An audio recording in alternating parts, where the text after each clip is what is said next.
Bonjour tout le monde, bienvenue pour cette journée dédiée au commerce de proximité dans les quartiers prioritaires de la politique de la ville, organisée par l'ANRU, la NCT, la Direction Générale des Entreprises et la Banque des Territoires.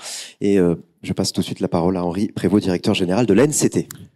Monsieur le ministre, Madame la directrice générale de l'ANRU, Monsieur le directeur général de la Banque des Territoires, Mesdames, Messieurs, je suis très heureux de vous accueillir ce matin à l'occasion de cette journée nationale consacrée au commerce de proximité dans les quartiers prioritaires de la politique de la ville.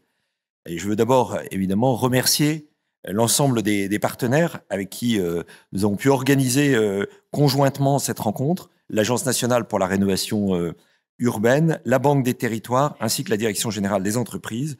C'est leur engagement qui est évidemment essentiel pour organiser une manifestation qui manifestement a eu un grand succès, si j'en crois l'auditoire qui est présent aujourd'hui. Alors, une triple objectif pour cette journée. D'abord, celui de rappeler le rôle stratégique du commerce de proximité dans le développement des territoires, et notamment les territoires les plus fragiles, de mettre en lumière les caractéristiques propres aux quartiers prioritaires, et enfin, de présenter les leviers avec des tables rondes qui sont organisées ensuite au cours de l'après-midi. Alors, nous le savons bien, le commerce est un élément clé de l'attractivité de la vie quotidienne des Françaises et des Français. C'est un commerce qui reste fragile. On sait que depuis le Covid, la situation s'est même aggravée.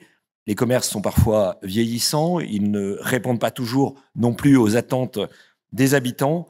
Et on voit très vite que quand les rez-de-chaussée se désertent, quand les commerces deviennent vacants, eh bien, il y a toute une qualité de vie qui baisse, parfois un sentiment d'insécurité et puis un sentiment d'abandon. Donc on voit bien le caractère essentiel de cette approche, avec aussi d'ailleurs des problématiques qui sont communes à d'autres espaces de vie. Je pense par exemple à des centres-villes qui peuvent aussi rencontrer ces difficultés. D'où la nécessité, évidemment, d'avoir une approche intégrée avec la mobilité notamment qui doit rentrer en compte et l'ensemble des éléments, des infrastructures également. Et on sait que la rénovation urbaine joue un rôle évidemment essentiel dans la recréation d'espaces publics. Alors, cette orientation, elle fait d'ailleurs, elle a été très vite détectée. Donc, la naissance de la politique de la ville, tout le monde se souvient des actions notamment de l'EPARECA, dont la mission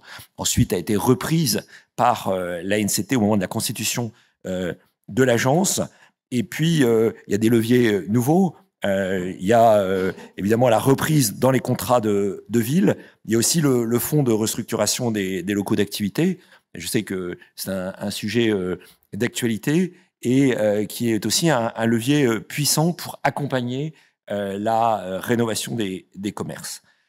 Enfin, je veux insister sur l'importance de travailler ensemble, élus, partenaires du logement social, bailleurs privés également, l'ensemble des opérateurs du commerce, pour réussir cette transformation, pour réussir ce défi de maintenir l'attractivité commerciale dans les quartiers.